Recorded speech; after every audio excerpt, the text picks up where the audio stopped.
ni Dr. si Dr. Brillantes. Naano po ni Pilot, Nanay Pilot, Nanay Veterinarian. Naano po itawag na po ng aircraft maintenance. Ito si Renito Amata Jr. Nasa Singapore. Ito si Brillantes, wako lang pinapasar sa PTC board exam.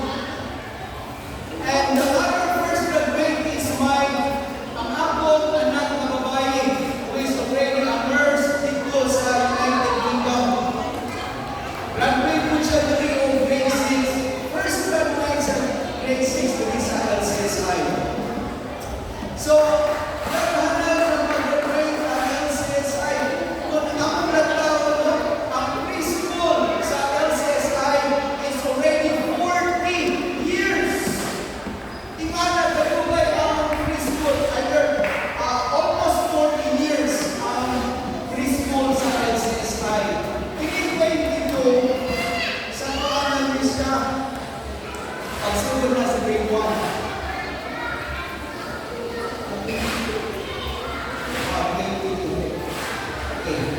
Pagsunod na siya sa grade 1, almost 40 na ang preschool.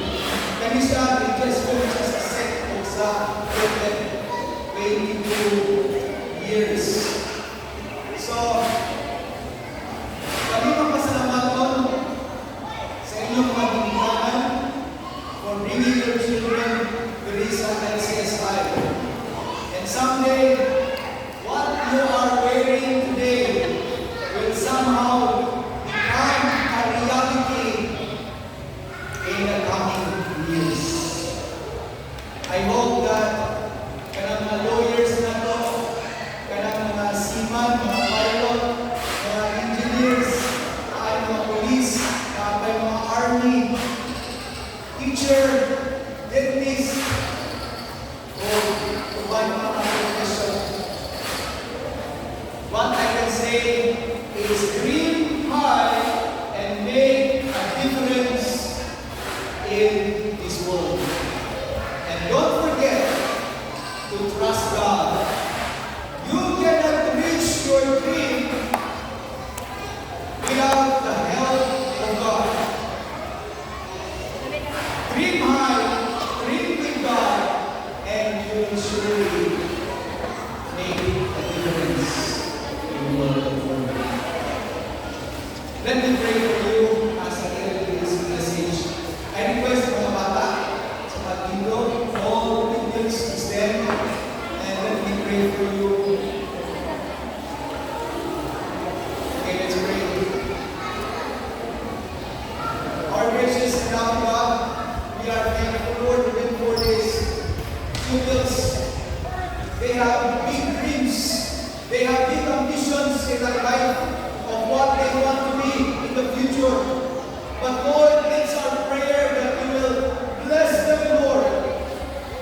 I pray that in their younger age, they will trust you, they will depend on you, and you are the God who will sustain them and bring them, Lord, to their dreams according to your will and according to your plans.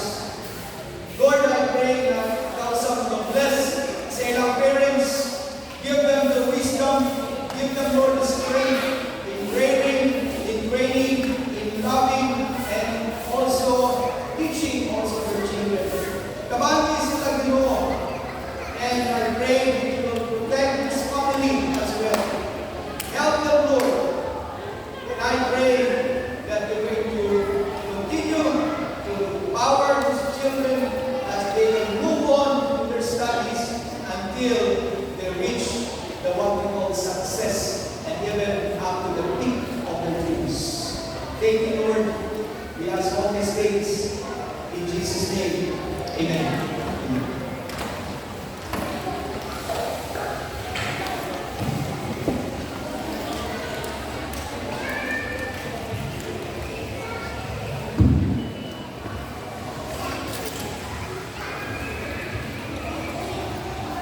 Thank you for that very inspiring message.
Good morning, everyone.